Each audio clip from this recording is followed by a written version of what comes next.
सुजाता देवी reaction video में आप सभी का स्वागत है। आज का वीडियो लेके आए हैं अंतरिक्ष से लौटते वक्त ही क्या होता है हादसा, इसके बारे में वीडियो है।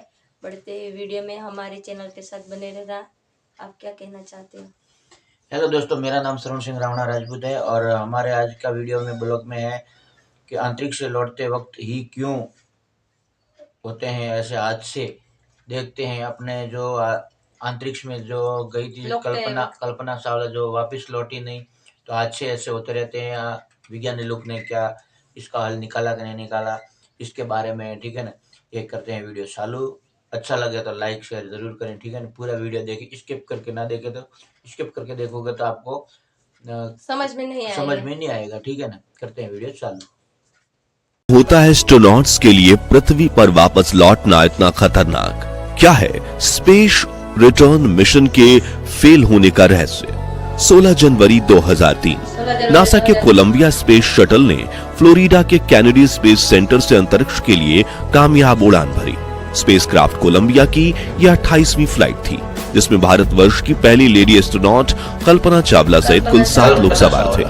अगले 15 दिन 22 घंटे और 20 मिनट तक इन 7 एस्ट्रोनॉट्स ने स्पेस में रहकर कई एक्सपेरिमेंट किए और फिर 1 फरवरी 2003 के दिन वक्त आया इन जाबाज अंतरिक्ष यात्रियों का पृथ्वी पर वापस लौटने का।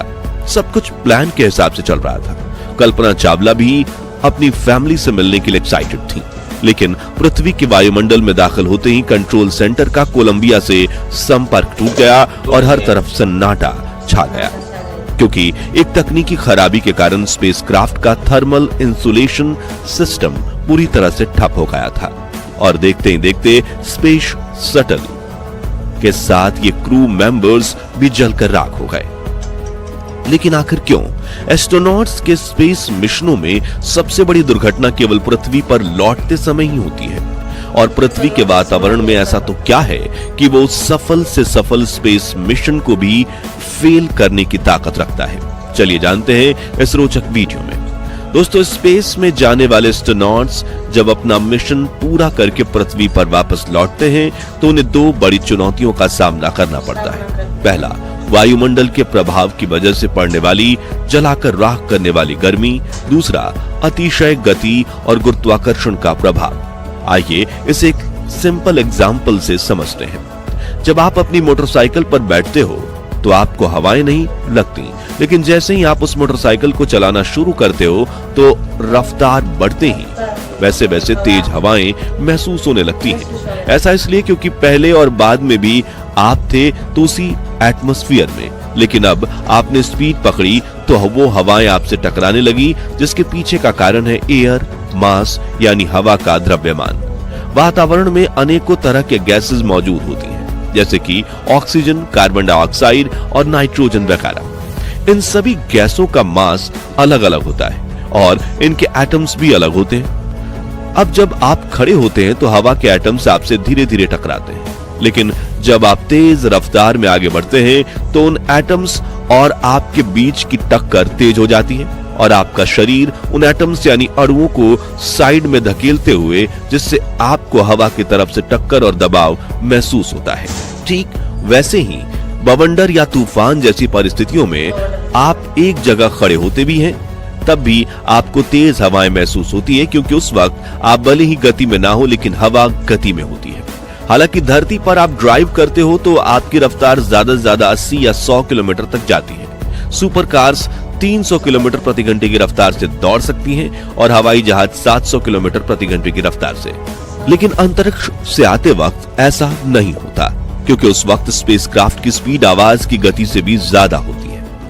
अब आमतौर पर साउंड स्पीड 1236 किलोमीटर प्रति घंटा होती है, जिसे माक 1 कहा जाता है। लेकिन पृथ्वी के वातावरण में प्रवेश करने के लिए अंतरिक्ष यानों को माक 25 यानी करीब 28,000 किलोमीटर की सुपरसोनिक स्पीड बनाए रखनी होती है। और जब इतनी तेज रफ्तार में स्पेसक्राफ्ट हवा के अणुओं से टकराता है तो टक्कर की स्पीड इतने मिली सेकेंड्स में होती है कि उन एटम्स को साइड करने का मौका नहीं मिलता, बल्कि इस टक्कर से एटम टूट जाते हैं और जब 1 मिनट में इस तरह लाखों एटम टूटते हैं तो बहुत ज्यादा एनर्जी रिलीज करते हैं जो घर्षण यानी फ्रिक्शन की वजह से आग में तब्दील हो जाती हैं। इसलिए जब भी कोई स्पेसक्राफ्ट वायुमंडल में दाखिल होता है तो उसके आसपास आग जलने लगती है और इसी आग व घर्षण के कारण तापमान 3000 डिग्री सेल्सियस तक पहुंच जाता है जो लोहे तक को पिघलाने की ताकत रखता है। ऐसे में इंसान तो इसके सामने कुछ भी नहीं है। दोस्तों, इन्हीं गर्म हवाओं के बचने के लिए स्पेसक्राफ्ट की ऊपरी सतह पर एक खास तरह की हीट शील्ड लगाई जाती है।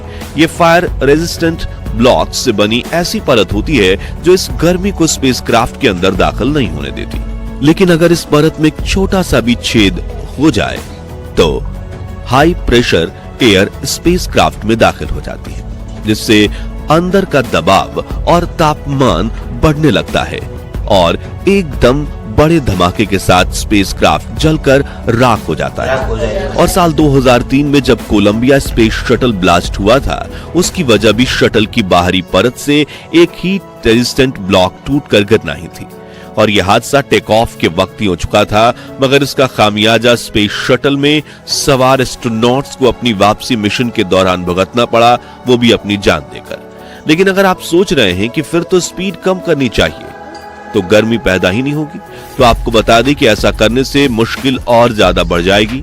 हम सभी जानते हैं कि पृथ्वी के पास अपना गुरुत्वाकर्षण है और वायुमंडल में एंट्री के लिए उस ग्रेविटी की लेयर में एंटर होना जरूरी है, क्योंकि पृथ्वी के वायुमंडल के बाहर शून्य अवकाश यानी अंतरिक्ष में तो जीरो ग्रेविटी होती है। इसलिए तो इंटरनेशनल स्पेस स्टेशन पर अंतरिक्ष यात्री 24 घंटे हवा में उड़ते रहते हैं। ऐसे में ग्रेविटी से होते हुए वायुमंडल में एंट्री करना तो स्पीड और एंट्री एंगल को मेंटेन रखना बेहद जरूरी होता है। इन दोनों में जरा सी भी ऊंच नीच आई तो बड़ी समस्या हो सकती है। जैसे कि वायुमंडल में प्रवेश के दौरान एंट्री एंगल थोड़ा बहुत ऊपर नीचे होगा और स्पीड कम होगी तो वो पृथ्वी के वायुमंडल में मौजूद वायुओं से टकराकर उबड़ खाबड़ रास्तों की तरह उछलने कूदने लगे और वापस स्पेस में चला जाएगा और कोई अलग ही ऑर्बिट में चक्कर लगाने लगेगा। ऐसे हालात में अगर यान में जरूरी ईंधन हो तो उसे वापस लाने की कोशिश की जा सकती है, लेकिन टेक ऑफ के दौरान ही 70% ईंधन जलकर राख हो जाती है, जिस वजह से स्पेसक्राफ्ट में रिटर्न मिशन के दौरान किसी भी स्पेसक्राफ्ट में ज्यादा फ्यूल नहीं बचता और अगर वो एक बार पृथ्वी की ऑर्बिट छोड़ दे तो उसे वापस लाना मुश्किल ही नहीं नामुमकिन हो जाएगा और एस्ट्रोनॉट अनंत अंतरिक्ष में कहीं खो जाएंगे, जहां कुछ ही समय में खाना पानी और ऑक्सीजन की कमी की वजह से यान में ही घुटन की वजह से उनकी मौत हो जाएगी। वहीं एंट्री एंगल में गड़बड़ी की वजह से ये यान वायुमंडल से टकराकर जल भी सकता है। वहीं अगर हम स्पीड को ज्यादा रख दें तो यान इतनी तेजी से नीचे आएगा कि इसकी स्पीड स्लो करने का मौका ही नहीं मिलेगा और ये धरती से टकराकर ब्लास्ट कर जाएगा। इसी से आप ये समझ गए होंगे कि अर्थ रिटर्न मिशन में स्पेसक्राफ्ट की स्पीड और एंगल का सही करना कितना जरूरी है। इसके अलावा अगली समस्या है स्पेस ड्रेबिस यानी अंतरिक्ष में तैरने वाले पत्थर और छोटे कणों से टकराने का खतरा। दरअसल धरती के वायुमंडल में पहले से हजारों टन स्पेस ड्रेबिस मौजूद हैं। अगर वापसी के दौरान कोई छोटा सा मलबा भी टकरा जाए तो वह स्पेसक्राफ्ट को नुकसान पहुंचा सकता है। चलिए अब मान लेते हैं कि 28,000 किलोमीटर प्रति घंटे की रफ्तार से यान ने वायुमंडल में एंट्री कर ली और एस्ट्रोनॉट भी सेफ है, लेकिन इतनी तेज रफ्तार पर लैंडिंग करना नामुमकिन है और रनवे पर लैंडिंग के लिए 100 किलोमीटर प्रति घंटे से भी कम रफ्तार को सेफ स्पीड माना जाता है। वहीं अगर इसे समंदर या रेगिस्तान में स्प्लैश डाउन लैंडिंग कराई जाए तो रफ्तार 30 किलोमीटर से भी कम होनी चाहिए। ऐसे में स्पीड कम करके धरती पर सुरक्षित लैंडिंग के लिए स्पेसक्राफ्ट पैराशूट और रिट्रो थ्रस्टर्स का इस्तेमाल करता है और 28,000 से 30 किलोमीटर की रफ्तार पर पहुंचने के लिए इसे 20 मिनट का समय लगता है। यानी पूरी जिम्मेदारी पैराशूट और थ्रस्टर्स इंजन पर आ जाती है और अगर इनमें से कोई भी फेल हो जाए तो स्पेसक्राफ्ट बहुत तेजी से गिर सकता है, जिससे बहुत बड़ा हादसा हो सकता है।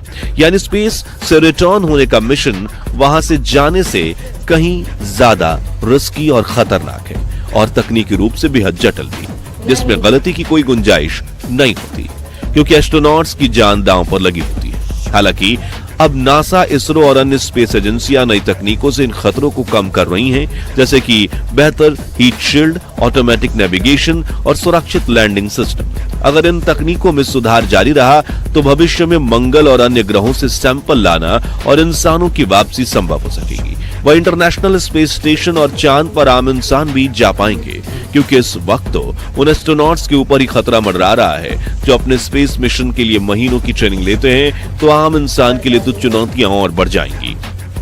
खैर, आज के लिए बस इतना ही। उम्मीद है आपको ये वीडियो पसंद आया होगा। अगर हाँ तो लाइक शेयर करके सब्सक्राइब करें और हमें सपोर्ट जरूर करें। और स्पेस साइंस को इसी तरह आसान भाषा में समझने के लिए हमारे चैनलों को सब्सक्राइब करके पास वाली घंटी जरूर बजा दीजिए। हेलो दोस्तों, ये वीडियो तो बहुत ही, जो वैज्ञानिक लोग हैं ना भाई, इनको ही पता होता है कि ऊपर कैसा है, ठीक है ऊपर ना। कैसा है, आते जाना तो वक्त आसान है मगर लौटना लौटते वक्त वापस बहुत सावधानी बरतनी पड़ती है।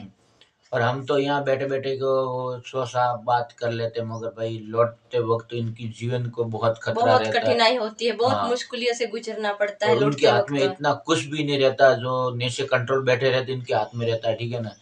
और जो ऊपर से नीचे गिरते वक्त थोड़ा सा ही समय बचता है कि इसको संभलने में, ठीक है ना। तो ये वीडियो ये आपको वीडियो कैसा लगा है आपका? अच्छा लगा हो अच्छा तो लगे लाइक शेयर जरूर करिए, हमारे चैनल को सब्सक्राइब करते रहे। मिलते हैं और एक ब्लॉग के साथ रिएक्शन वीडियो में। सुजाता देवी रिएक्शन वीडियो आपको हमारे तरफ से धन्यवाद। जय श्री राम। जय श्री राम।